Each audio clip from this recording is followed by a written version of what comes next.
नाज़रीन, एक कॉलम इस वक्त सोशल मीडिया के ऊपर बहुत ज्यादा डिस्कस हो रहा है और ये जो कॉलम है इसके अंदर जो कुछ लिखा गया है उसका ताल्लुक बहुत ज्यादा हकीकत के करीब तर महसूस होता है। आबिद अंद्रीब साहब ने यह कॉलम लिखा है और इस कॉलम को उन्होंने उन्वान दिया है कि इमरान खान का बैरक नंबर 3 से पाकिस्तानी कौम के नाम पहला खत, यानी कैदी नंबर 804 का पाकिस्तानी कौम के नाम बैरक नंबर 3 से पहला खत आया है। यह कॉलम का उन्वान उन्होंने दिया है। उसके बाद वो लिखते हैं कि है मेरे पाकिस्तानियों, आज से 2 दिन पहले मुझे कागज और कलम की सहूलत मैसर आई और हमेशा की तरह आप मेरी तरजीही अव्वल रहे, इसलिए सबसे पहला खत मैं आपके नाम लिख रहा हूं। मुझे पता है कि मुझे नहीं पता कि आपके साथ बाहर क्या हो रहा है, लेकिन मुझे इतना पता है कि आपके साथ जो कुछ भी हो रहा है वो अच्छा नहीं हो रहा। ये मेरे इनकार की सजा है और इनकार की सजा का मुझे अंदाजा था, इसलिए अपने घर में खौफजदा करने से लेकर यहां बैरक नंबर 3 तक जो कुछ मेरे साथ किया जा रहा है यह खिलाफ तवक्को नहीं था। इसके बारे में मुझे पहले से इल्म था। मेरा मुकदमा मजबूत हो रहा है। खुदा के बाद आप लोग यानी पाकिस्तानी अवाम दुनिया भर में मेरी वकील बन गई है। आप जान चुके होंगे कि कौन क्या करता रहा और किसके लिए करता रहा। मैंने इनकार करना सीखा, इन्हें अच्छा नहीं लगा। मैंने आम आदमी को मुखातिब किया, बादशाहों को गुस्सा आ गया। मैंने मुसलमानों की बात की, ये भागते हुए अपने आकाओं के पास पहुंच गए। मैंने गरीब की बात की, ये सब करप्ट इकट्ठे हो गए और सब ने मिलकर एक नेक्सस बना दिया। मेरा कौम को मुखातिब करना इन्हें अजीब और बुरा लगता था। मैं जब भी मेरी कौम कहता था इन्हें बहुत ज्यादा मायूब गुजरता था और इन्हें गुस्सा आता था। ये आपको कौम नहीं एक हुजूम समझते हैं, ये आपको एक हुजूम तस्वर करते हैं, ये आपको कौम नहीं समझते। मुझ पर जो मुकदमात हुए, मेरी खुददारी को निशाना बनाया गया, मेरी चार दीवारी का तकद्दुस पामाल किया गया। मुझे कहा गया कि डील कर लो, यानी सबके साथ मिल जाओ, सब साथ खड़े हो जाओ। मुझे कहा गया कि सब जब खड़े हैं एक तरफ तो तुम उस तरफ खड़े क्यों नहीं हो। ये मुझे भी करप्ट लोगों के साथ मिलाना चाह रहे थे। मेरी जिंदगी का हासिल सिर्फ यह है कि इन चंद सालों में जो मैंने आपको देखा है या आपने मुझे देखा है, लेकिन सबसे बड़ी बात यह है कि मैंने आपको बड़े करीब से देखा और मैंने पाया कि आप लोग इंतहाई गैरतमंद, गरीब और असल पाकिस्तान के मालिक लोग हैं। यह मेरी आपसे मोहब्बत की सजा है, यह मेरी पाकिस्तान से मोहब्बत की सजा है। आप मुझसे बहुत बड़ी जेल में हैं, आप मुझसे बहुत बड़ी और बहुत ज्यादा जालिम जेल में मौजूद हैं। मैं आपसे कदरे कम तंग जेल में, अटक जेल की बैरक नंबर 3 में, जो कि कदरे कम जेल है, पाकिस्तान इटसेल्फ एक बहुत बड़ी जेल बन गई है, मैं उसके अंदर मौजूद हूं। हम सब कौमी शाऊर के मुजरिम हैं। हम सब चूंकि पहचान चुके हैं ये कि ये खेल क्या होता रहा, 75 सालों से पाकिस्तान तरक्की क्यों नहीं करता रहा, और हम सब लोग यानी पूरी पाकिस्तानी कौम इस कौमी शाऊर के मुजरिम हैं। आप वो चिराग हैं जिसकी रोशनी से इनको डर लगता है, जिसकी रोशनी से इन्हें खौफ आता है। मेरे पास छोटा सा कमरा है, मुझे एक चारपाई दी गई है, उस चारपाई पर मेरी चंद किताबें पड़ी हुई हैं, मेरे सामने पानी का एक गिलास भी पड़ा हुआ है और इसके अलावा मेरे पास बैरक नंबर 3 में और कोई चीज मौजूद नहीं है। मैं इनकार की कीमत से बेखबर नहीं था। मेरे साथ जो कुछ भी हो रहा है आप लोग भी उससे बेखबर नहीं हैं। जो कुछ मेरे साथ हो रहा है आप लोग उससे बखूबी वाकिफ हैं। ऐ मेरी कौम, मैं बहुत जल्द आपके साथ हूंगा। आपका खान मायूस नहीं हुआ, आपका खान खड़ा है। मैं आपसे वादा करता हूं, मैं हार नहीं मानूंगा, मैं जंग को आखिरी लम्हे तक लड़ूंगा। ये मेरा आपके साथ वादा है।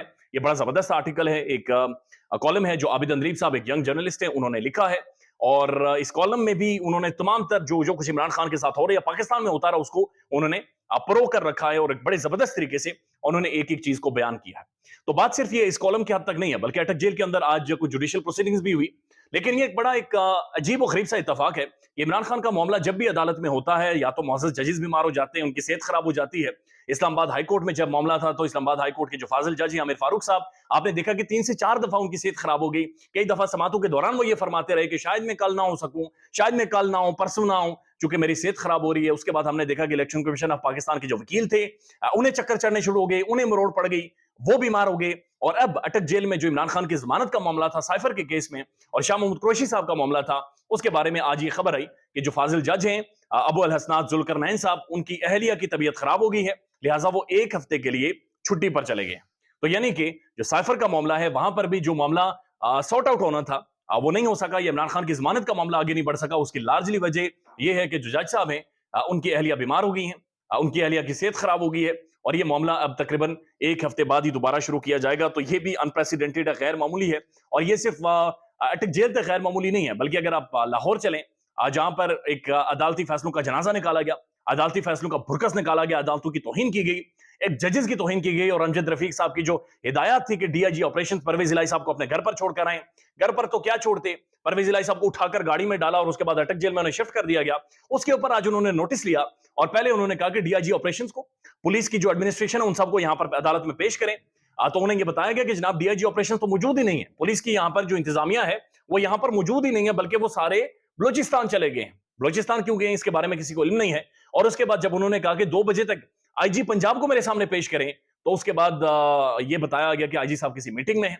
ये नहीं पता किस मीटिंग में हैं, लेकिन आईजी साहब किसी मीटिंग में हैं और उसके बाद आईजी साहब पेश नहीं हुए। अब कल का टाइम उन्होंने दे दिया है और उन्होंने कहा कि कल अगर पेश ना किया गया तो मैं बहुत एक स्ट्रिक्ट एक्शन लूंगा इस सारे मामले के खिलाफ। और ये भी खबरें आ रही हैं कि इस्लामाबाद की जो आईजी हैं उनके ऊपर अलबत्ता उन्होंने कंटेम्प्ट ऑफ कोर्ट लगा दी है, तौहीन अदालत लगा दी है कि मेरे अदालती फैसलों के बरक्स सुने। किस तरह से लाहौर में आकर उन्होंने एक दूसरी जगह पर सूबे में आकर उन्होंने ये कार्रवाई की और परवेज इलाही साहब को यहां से लेकर गए और उसके बाद अटक जेल के अंदर शिफ्ट कर दिया गया। तो ये सारी चीजें जो कि पाकिस्तान में हो रही हैं, जो गैर मामूली हैं, अनप्रेसिडेंटेड हैं। लेकिन इसी के साथ हम देख रहे हैं कि एक झगड़ा शुरू हो गया है और ये झगड़ा नून लीग और पीपल्स पार्टी के दरमियान है।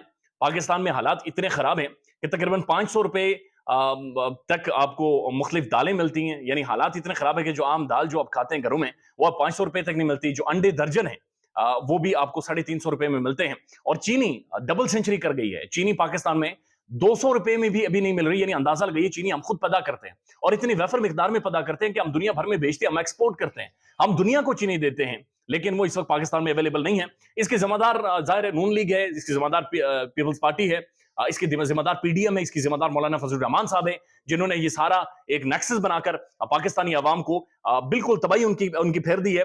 लेकिन इसके हवाले से डॉन न्यूज ने, पाकिस्तान का प्रोमिनेंट अंग्रेजी अखबार है, उन्होंने एक आर्टिकल भी बल्कि एडिटोरियल लिखा और उस एडिटोरियल का जो उन्वान था वही था डार डिल्यूजन्स, यानी कि फरेब डार साहब ने जो इस मुल्क को चूना लगाया, जो फरेब किया है। और उसके अंदर बाकायदा से वो बातचीत कर रहे हैं कि जो इसाक डार साहब ये कहते हैं कि उन्होंने अपनी सियासत कुर्बान करके रियासत बचाई है, ये महज एक पॉलिटिकल गिमिक्री है, ये महज एक पॉलिटिकल गिमिक है, ये एक नैरेटिव है, बयानियां जो बनाने की कोशिश कर रहे हैं। हकीकत में डार साहब आईएमएफ के सामने एड़ियां रगड़ते रहे, नाक रगड़ते रहे और उसके बाद आईएमएफ के साथ जो मुआहदा करके आए हैं उसने पाकिस्तानी अवाम की तबाही फेर दी है, बुरकस पाकिस्तानी अवाम का जहन्नुम बना दिया है और जो आम आदमी है उसे जिंदा जमीन के नीचे गाड़ दिया है इसाक डार साहब की पॉलिसीज ने।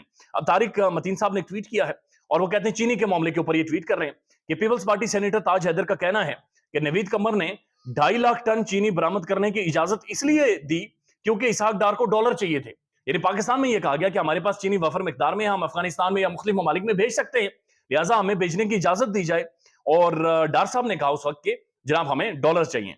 राना सनोल्ला ने 14 लाख टन चीनी स्मगल करने की इजाजत दी, डॉलर स्मगलर्स ने कमाए। ये जवाब ताज हैदर ने एहसन इकबाल के इल्जामात के बाद दिया। चूंकि एहसन इकबाल साहब ये कहते हैं कि काउंसिल ऑफ कॉमन इंटरेस्ट में हमने ये फैसले किए और जाहिर है उसके अंदर पीपल्स पार्टी का नाम शामिल था। तो ये अजीब व गरीब है। चीनी जिसने भी भेजी, स्मगलिंग की, डॉलर्स कमाए, पैसे कमाए, रोकड़ा कमाया, माल कमाया, लेकिन आप और मैं आज चीनी खरीदने के काबिल नहीं रहे। ख्याल रखिएगा अपना। अल्लाह हाफिज।